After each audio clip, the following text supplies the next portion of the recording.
Early in the afternoon on January 7, 1948, Kentucky State Police Headquarters in Elizabethtown received a number of puzzling phone calls. Worried citizens reported seeing an enormous circular object high in the sky. The strange object appeared to be moving slowly south. Alarmed that some sort of elaborate robbery might be in progress, the state police passed the information on to the military police guarding nearby Fort Knox, the depository of the U.S.'s vast gold reserves. The MPs in turn informed the control tower at Godman Air Force Base. By this time, however, astonished base personnel had already seen the strange object for themselves. Meanwhile, 4 P-51 Mustangs of the Kentucky Air National Guard, 165th Fighter Squadron, had taken off on a low-level training flight from Marietta, Georgia, and were now in the area. As the Mustangs neared Godman, the control tower asked them to take a closer look at the mysterious UFO.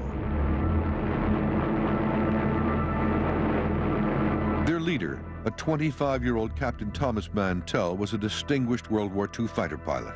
Mantell had logged nearly 3,000 hours since graduating from flight school in the summer of 1943. Pausing only to allow one of the squadron to continue on the original flight path, Mantell spiraled up to 15,000 feet at full power, followed by the other 2 planes. At 2:45 p.m., he radioed the Godman control tower saying, "The object is directly ahead of me and above me now, moving at about half my speed." Half an hour later, Mantell reported back with a description of the UFO. It appears to be a metallic object or possible reflections of sun from a metallic object. It is of tremendous size. At 23,000 feet, Mantell's fellow pilots were feeling dizzy from lack of oxygen. They decided to break off and descend to a safer level, leaving Mantell apparently heading straight for the sun. His radio responses became increasingly garbled. Then there was silence. An hour and a half later, the wreckage of a Mustang was found in a field near a farmhouse. The shattered body of the dead pilot remained strapped in his seat. It was Thomas Mantell.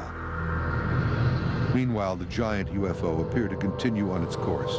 It was last seen in the skies over the Midwest, where a dozen airfields reported seeing a flaming object in the far southwest horizon.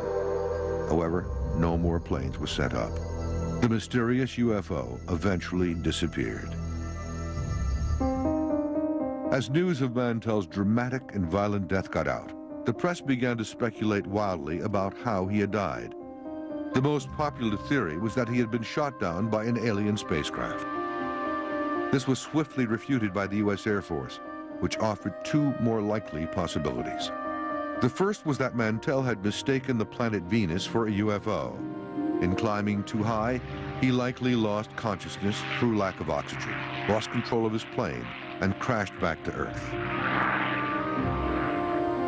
The second was that the UFO might have been a giant weather balloon, which had been released from a ship and then drifted inland, where it was mistaken for a visitor from outer space. When viewed from beneath, such balloons could assume an unfamiliar shape, not unlike that of a flying saucer. However, as the UFO had been seen simultaneously by people hundreds of miles apart, this was discounted. Whatever it was, the strange object was never seen again.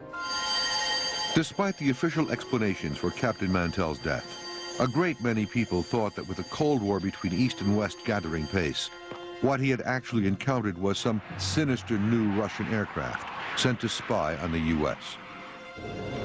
Similarly, the Soviet people and their increasingly paranoid leaders were convinced that any strange sightings over their own vast country were of dangerous new weapons being developed in the West. They reacted in the same way as the Americans, sending their fighter planes screaming into the sky to track the mysterious intruders.